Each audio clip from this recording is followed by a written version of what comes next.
10th class का VVI subject exam में ऐसे सवाल पूछते हैं और ज्यादा संभावना है तो आसान ही पूछता है क्योंकि ज्यादा सवाल। हाल दोस्तों, कैसे हैं आप लोग? उम्मीद है बढ़िया होंगे। आज हम लोग जो है 10th क्लास का VVI सब्जेक्ट मैथ में आपका पार्ट 1, पार्ट 2, पार्ट 3 तक आ चुका है। ये आपकी पार्ट 4 है और ये कहीं ना कहीं आपके लिए बहुत ज्यादा महत्वपूर्ण है क्योंकि आप कहीं ना कहीं एग्जाम में ऐसे सवाल पूछते हैं और ज्यादा संभावना है, एक्सपेक्टेशंस है, उम्मीद है कि ऐसा सवाल अब आए। अब ये सवाल रिपीट हो रही है तो कहीं ना कहीं रिपीटेड सवाल बहुत ज्यादा पूछता है।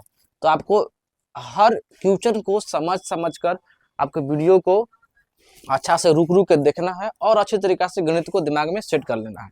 ठीक है, चलिए उन सवाल को बढ़ते हैं। पहला सवाल क्या बोलता है? ऐसे बोल रहा है निम्नलिखित बंटन का माध्य ज्ञात करें। चूंकि माध्य ज्ञात करना बहुत ही सिंपल है, कोई भारी तरीका है नहीं और ऐसे सवाल 2 नंबर के आते हैं। अब पूछेगा भी सवाल, ध्यान रखना। तो माध्य निकालने के लिए सबसे पहले हम लोग बॉक्स बनाते हैं। बॉक्स क्या क्या होता है पहले ध्यान समझिएगा। पहले हम लोग समझते हैं, पहले कहा वर्ग अंतराल, ध्यान रखिएगा, समझिएगा अच्छा से। पहले हम लोग पढ़ेंगे वर्ग अंतराल, फिर वर्ग चिन्ह, फिर पढ़ेंगे हम लोग बर्मारता जो है ना, फिर सिग्मा एफएक्स। ऐसे लोग मानते हैं, ऐसे कुछ मानने के लिए आप कुछ मान सकते हैं, उससे कोई दिक्कत नहीं है, ध्यान रखिए। सबसे क्या लिखेंगे? वर्ग अंतराल। ठीक है, ऊपर लिखा हुआ ना वर्ग अंतराल। ठीक है, फिर क्या लिखा हुआ लिखा लो, फिर आपको लिखा है वहां लिखेंगे वर्ग चिन्ह, आपका वर्ग चिन्ह हो जाएगा। ठीक है, फिर हम लिखेंगे वैसे बारंबारता। बारंबारता को हम लोग बोलते हैं एफ भी बोलते हैं, एफ भी हम बोल सकते हैं, इसको एफ ऐसा बोल सकते हैं। ठीक है, एफ। फिर उसको बोलेंगे sigma F x, sigma F x, ऐसा नाम लेते हैं, जैसे तो कुछ है नहीं इसमें, ध्यान समझिएगा। पहले क्या बोला है? 0 से 8। दूसरा में बोला है 8 से 16। तीसरा में क्या बोला है जी? 16 से 24। पांचवा में क्या बोला है जी? 16 से 24 और आपका है 24 से 32। वैसे और भी है, हो सकता है, लेकिन हमने कितना है? 1 2 3 4, 1 2 3 4, वैसे संख्या और भी बढ़ सकती है, ज्यादा इसमें अच्छा सोचना नहीं है, ध्यान रखिए। इसकी वर्ग चिन्ह निकालिए तो दोनों का जोड़कर आधा, वर्ग चिन्ह के बाद दोनों को जोड़कर आधा, तो इसका आधा कितना हो सकता? 4। इसका जोड़िए कितना हो जाएगा? 24, 24 का आधा 12। इसको जोड़िएगा तो कितना हो जाएगा? 40, 40 का आधा 20। तो कहीं ना कहीं हमको 8 बढ़ रहा है। देखिए 4 12 तो 8 बढ़ा, 12 to 20, अब ये 8 बढ़े तो कितना हो जाएगा? 28। अब ऐसे भी जोड़िए तो कितना हो रहा है? देखिए तो 32 और 54 कितना हो रहा है? 56, 56 का कितना होता है? 28। बर्मारता निकालिए, बर्मारता दिया हुआ है 10 20 14 और 16। सिग्मा एफ एक्स, ये दोनों का गुणा, तो सिग्मा एफ एक्स इसको एफ बोलते हैं और इसको बोलते हैं सिग्मा एफ एक्स, दोनों में गुणा कर निकालेंगे तो क्या हो जाएगा? 10 चौका 40, 12 दूना 24, 240, 28 दूना 56, 560, 16 गुने 32, 28, सॉरी कीजिएगा 8 जगह 48 के 8 4 और 6 दूनी 12, 12 और 12 4, सॉरी 6 दूनी 12 4 16, यू नो 8 जगह 48 के 8 4 और 12 12 12 4 16, 8 और ये आपका हो जाएगा 2, 8 आपका 14 के 4 और 3 और 1 4, 400 कितना हो रहा है? 48, 4 4 8। चलिए अब इसको जोड़िए, बर्मारता कितना हो रहा है? देखिए तो इसको जोड़ेगा तो इसको बोल सकते हैं सिग्मा एफ एक्स से बोल सकते हैं, सिग्मा एफ इसको बोल सकते हैं जी, इसको बोल सिग्मा एफ बोल सकते हैं। एफ भी बोलो कोई दिक्कत नहीं, सिग्मा एफ बोल सकते हैं इसको, सिग्मा एफ। तो कितना हो? जोड़िए, सिग्मा एफ कितना हो रहा है? तो देखिए 10 20 30, 30 और 30 और इधर देखिए 30 34 और 34, देखिए 10 20 30 30 14 कितना? 44, 44 16 कितना होने वाला? 60, 60 हो रहा है। ऐसे देखिए 30 30 60 हो जाएगा। चलिए 60 हो रहा है सर जी। ये सिग्मा एफ है, सिग्मा एफ कितना है? 1288। अब निकालेंगे माध्य, यानी कि माध्य मतलब ए लिख देते, माध्य बराबर क्या हो जाएगा? सिग्मा एफ एक्स बटा सिग्मा एफ। तो सिग्मा एफ एक्स का मान कितना लिखा हुआ? ये है 1288। सिग्मा एफ कितना लिखा हुआ? 60। जब इससे भागा दीजिएगा 21.46 आपका आंसर हो जाएगा, यही आ जाएगा आंसर। देखिए ये भी माध्य होता है, चूंकि बहुत आसान तरीके से भारी चीज होता नहीं है। अब इससे क्वेश्चन नंबर 2 पर बढ़ते हैं, आप इससे जल्द से जल्द उतार लीजिए क्वेश्चन को। चलिए आपका क्वेश्चन नंबर 2 दिखाई दे रहा होगा बोर्ड स्क्रीन पर। पहला आपका हो चुका होगा। देखिए क्या बोलता है, एक पासे को एक बार फेंकने पर सम आने की प्रक्रिया क्या होती है। ध्यान रखिए कहीं ना कहीं आपका ये सवाल जो है संख्या जो इसमें है 10वां का ये सब प्रैक्टिस का सवाल है, और ये कहीं ना कहीं आपका 2 नंबर 1 नंबर पूछता ही है। और वैसे सवाल ऑब्जेक्टिव में भी दिखाई देता है, ऑब्जेक्टिव में सवाल जैसे दिखाई देता है जो बहुत सारा कहीं ना कहीं हमको पूछता है एग्जाम में। ध्यान रखिए एक पासों को एक बार फेंकने पर, तो देखिए पासों को अगर हम पेज में सरफेस कितना होता है इस, तो 1 2 3 4 5 और 6, तो कहीं ना कहीं आपको ये 6 ही संख्या हो सकता है। एक पासों को फेंके तो कितना आएगा, 6 ही संख्या आता है।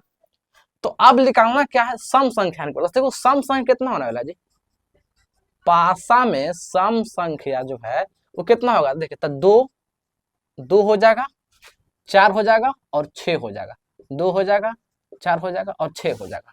तो टोटल ऑफ नंबर 6 है और सम से कितना है 3 आया है।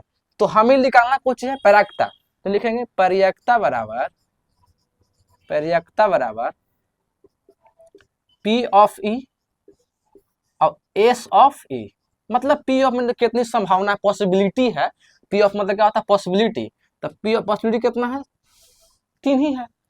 एस ऑफ ए पूरा टोटल नंबर कितना है सरफेस, तो आपका पूरा आपका 6 है। अब कितना संभावना है, तो 1 2 3 तीनों को संभावना। अब इसको काटेगा तो कितना हो जाएगा 1/2 आंसर। ये ऐसा सवाल में ज्यादा समय नहीं होता, ऐसे बहुत ऐसा इजी सवाल है।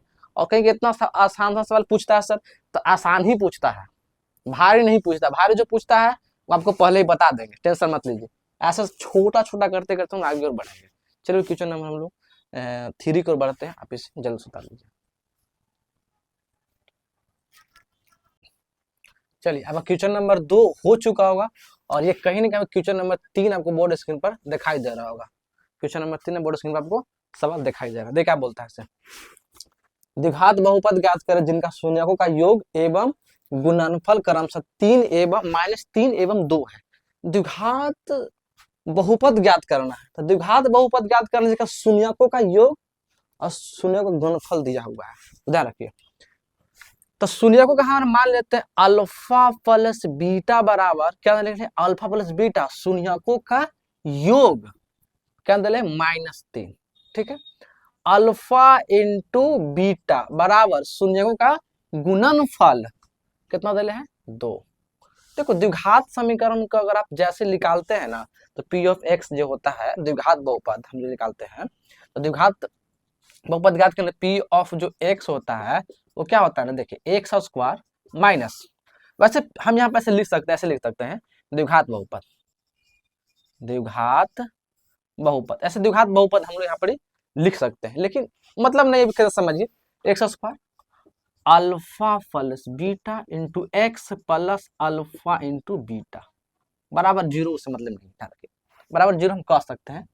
ऐसा कोई जनरली है नहीं, लेकिन जब आप समझ से आते थे। ठीक है, ये आपका होता है द्विघात समीकरण का। लेकिन आप चीजों को समझिए, x square minus alpha plus beta into x और अल्फा इंटू बीटा, ये फॉर्मूला होता है द्विघात समीकरण का। तो एक्स तो कहीं दिखाई नहीं दे रहा, क्योंकि एक्स स्क्वायर तो लिखा जाएगा जो कहते हो, माइनस अल्फा इंटू बीटा का माइनस कितना है -3, और यहाँ भी माइनस है तो कितना हो जाएगा -3 बराबर में क्या हो जाएगा छोटू -3x, तो क्या हो जाएगा +x प्लस यहाँ पर अल्फा इंटू बीटा का मान कितना है 2 बराबर 0। यही आपका आंसर, बस कितना आसान चीज है, क्योंकि उसका द्विघात बहुपद ही ज्ञात करना, द्विघात बहुपद पर निकल गया सर। ऐसे सवाल कितना हम लोग आसान तरीका से डील कर रहे हैं। ये कब सवाल में सवाल है, 2 नंबर का सवाल है, कितना आसान सवाल है। चलिए क्वेश्चन नंबर 4 की ओर बढ़ते हैं, और क्वेश्चन नंबर 4 हम लोग आप इसे जल्द से जल्द उतार लीजिए।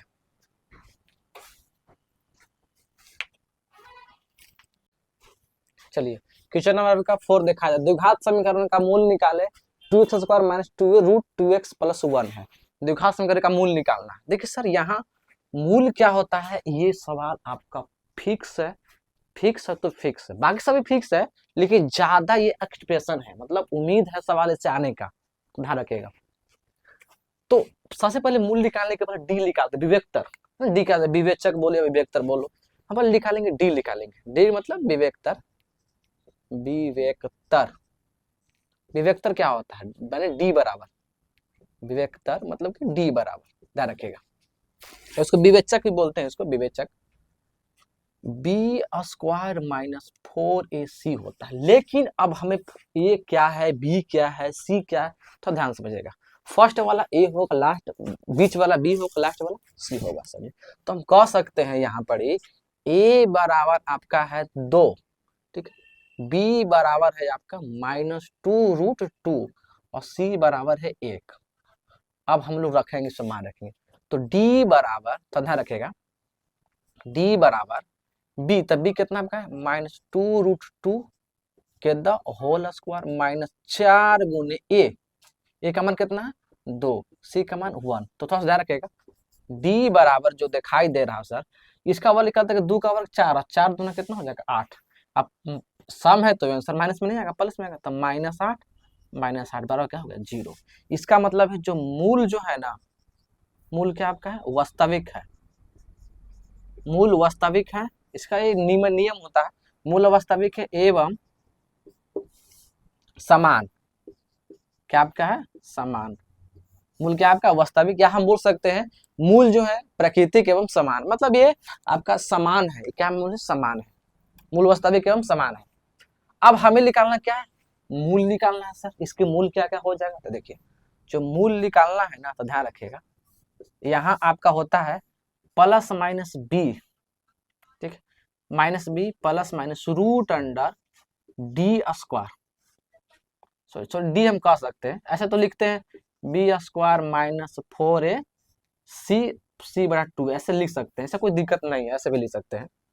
तो बी का मान कितना है, बी का मान दिखाई दे रहा है -√2 -2। लेकिन हम यहाँ एक चीज दिखाई दे रहा सर जी कि यहाँ भी क्या लगा माइनस, तो माइनस माइनस क्या हो जाएगा, खत्म हो जाएगा। चल इसको बाद में डिसाइड करेंगे। B square minus 4ac, b square minus 4ac जब हम निकालें बी स्क्वायर में 4ac मान, तो कितना डी बराबर कितना आया 0 आया सर जी, तो 0 आया, और नीचे कितना आया 2 गुने ए, तो ए का मान कितना है, ए का मान आपका 2 है सर जी, ध्यान रखिए। अब आप इसे वर्ग निकालिएगा, सॉरी इसको जब निकाले तो क्या हो जाएगा प्लस हो जाएगा, तब का 2√2 हो जाएगा प्लस, क्योंकि माइनस प्लस है। और यहाँ क्या लिखा हुआ है सर 0, तो 0 का तो कोई वैल्यू है नहीं, लेकिन यहाँ तो 2 आएगा ना सर, 2 होगा ना, तो 2 कितना हो जाएगा, हो जाएगा आपका 4। 4 को आप काट सकते हैं, नीचे कितना हो जाएगा 2। लेकिन यहाँ 2 मूल लिख लेंगे सर, क्योंकि कहीं ना कहीं आपका ये प्लस माइनस 2 हुआ, तो 2 निकलना चाहिए, तो आपका हम कह सकते हैं √2/2 √2/2, यही आपका 2 मूल निकल गया, यही आपका आंसर हो गया 2 मूल। तो ये ऐसे सवाल हम लोग बहुत आसान तरीका से समझ रहे हैं, बाहर चीज है नहीं, लेकिन आपको इतना कर जरूरत नहीं, आप खाली लिखा ले वास्तविक मूल संबंध, इतना काफी है। चलो ठीक है, सवाल हम लोग क्वेश्चन नंबर 5 की ओर बढ़ते हैं, आप इसे उतार लीजिए।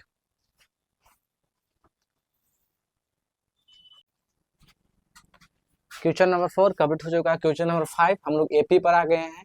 एपी का ये मोस्ट इंपोर्टेंट क्वेश्चन, ये बार बार रिपीटेड, बहुत बार पूछ रहा है, क्वेश्चन को बहुत बार पूछा है, तो आपको ये सवाल को थोड़ा ध्यान समझना, ठीक है। कहता है कि एपी का 3, 8, 13 और 18 का कौन सा पद 78वां मतलब कि 78, कौन सा पद मतलब कि एन निकालना है, ठीक है, एन निकालना था। नंबर ऑफ एन कितना होगा, नंबर ऑफ एन क्या होगा, एन निकालना है, नंबर ऑफ एन ध्यान रखिएगा। नंबर ऑफ संख्या जो भी बोल रहा है समझ लीजिए। सबसे पहले समझते हैं कि ये प्रथम पद क्या होता है सर जी, ठीक है, समझते हैं प्रथम पद, ठीक है। प्रथम पद जो शुरुआत में लिखा हुआ है, तो कितना लिखा हुआ है, ठीक है, इसी को बोलते हैं प्रथम पद। को वैसे बोल सकते हैं कि ए बराबर 3, क्योंकि प्रथम पद हम ऐसे बोल सकते हैं इसको, ठीक है।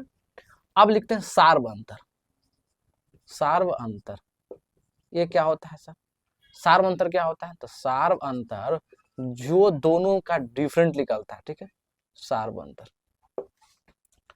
तो कैसे निकलता है सर, हम इसको मानते हैं T1, या आपका है T2, या आपका है T3, ऐसे निकल जाता है T1, तो सार्व अंतर होता है T2 माइनस T1, मतलब कि सेकेंड में से फर्स्ट को घटाना है, तो 8 माइनस 3 बराबर 5।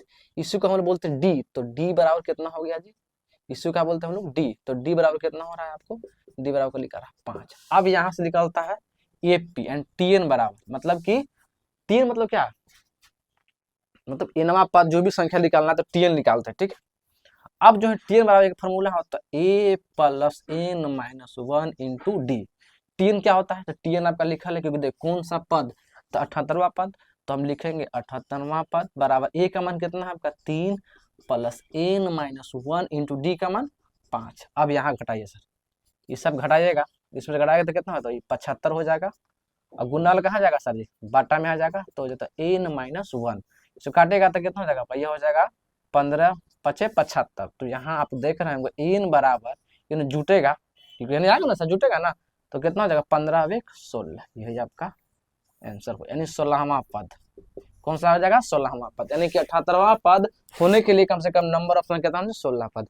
ये आपका सवाल था जो कहीं ना कहीं आपको बार बार रिपीटेड सवाल पूछ रहा है। तो फिलहाल के लिए अभी 5 सवाल ही रखते हैं, और भी सवाल है, लेकिन 5-5 को धीरे धीरे करके हम लोग, क्योंकि ज्यादा सवाल आपको एक साथ पढ़ने में अनुकुचा होगा। पहले 5 साल कंप्लीट कीजिए ना, तो उसके बाद आगे सवाल ही मिलेगा, नेक्स्ट की और वीडियो मिलेगा। अच्छा, तो बहुत सारा समय भी है, घबराना नहीं है। तो हम लोग मिलते हैं अगले वीडियो में, और वीडियो को देखने के लिए बहुत बहुत धन्यवाद। ऐसे ही लाइक शेयर सपोर्ट करते रहिए। आप जैसे वीडियो को देखते हैं तो आप वीडियो को लाइक भी कर दीजिए, क्योंकि कुछ जाता नहीं है आपको लाइक करने में, खाली बटन को क्लिक करना है, वीडियो लाइक हो जाता है।